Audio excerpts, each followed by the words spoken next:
Amigos, hoy cumplimos nuestra mayoría de edad. Hemos hecho nuestra conscripción como paraguayos nacidos en esta roja tierra, cubierta de verdes praderas, bajo el azul cielo con el que Dios nos regaló. Y hoy, como aquel primer domingo en que iniciamos nuestros indecisos pasos, sentimos que nuestras gargantas tiemblan aún nuestras cuerdas vocales. Al asomarse a nuestros labios, nuestras 1000 veces pronunciado discurso y el pregón por la reivindicación de los valores auténticamente nuestros. A 20 años de aquella jornada dominguera, en Radio Nuevo Mundo, hoy como ayer, como siempre, siguen bulliendo en nuestras venas la misma sangre roja embravecida por nuestro patriotismo y vivorea sobre nuestras lenguas el verso guaraní de nuestros poetas para cantarle loas a este sufrido y estoico pueblo. Han pasado los años, los tiempos no han cambiado en lo que hace a lo cultural. Seguimos tan huérfanos como aquella primera vez que nos atrevimos al encuentro con Yanenetá Purajey.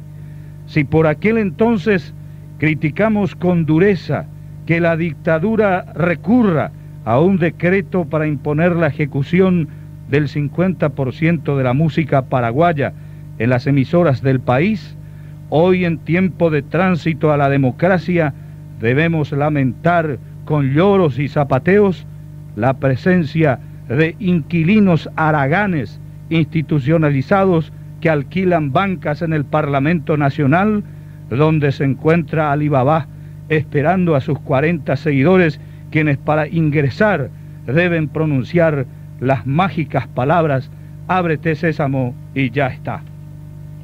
Y mientras nuestros parlamentarios discuten de política y cual hormigas colonizan el zoquete, nuestra música se debate en una lenta y sufriente agonía que no conoce de solución posible, sin que ninguno de ellos se haya atrevido a presentar tan siquiera un anteproyecto de defensa a nuestra castigada cultura ante los embates colonizadores de nuestros imperialistas vecinos y la angurria de pseudos empresarios del arte, quienes para lavar sus fortunas recurren a elencos y artistas extranjeros, muchos de ellos vestidos en Luque, Ñemby o San Lorenzo.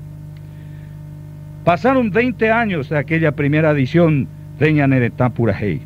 Dábamos nuestros primeros pininos como soldados de una causa que nos parecía justa.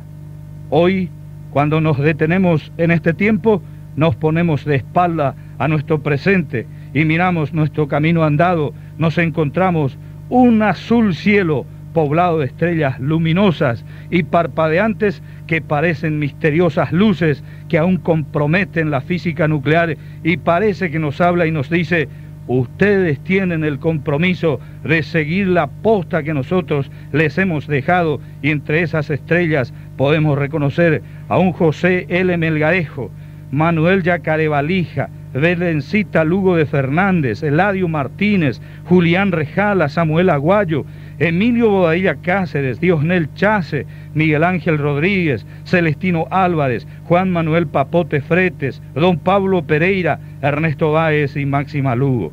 Y en ese firmamento de estrellas, como tímido nuevo inquilino de esa inmensidad del infinito presente, con su rubia testa y azules ojos, una estrella que parece brillar con mayor intensidad y como si quisiera regresar a este laberinto terrenal donde los hombres nos destrozamos con mentiras y con engaños, está, queridos amigos, la estrella de Pedro Molinier, este sabio maestro cuya humildad, copiada al Cristo Redentor que veneramos, se fue dejando una estela perfumada de recuerdos, de enseñanza, que capitalizamos de ejemplo y que seguimos. Este pues, queridos amigos, nuestro compromiso, queridos oyentes, este compromiso de hierro que hemos asumido hace 20 años y que hoy sigue tan vigente como desde el primer día. Estamos aquí para aplaudir lo nacional y admirar el arte foráneo, pero en nuestra vida siempre ocupará el primer lugar, lo nuestro, lo nacional, lo paraguayo. Nuestra historia así lo exige, nuestros maestros así lo piden desde la celestial bóveda de la gloria. Amigos, gracias.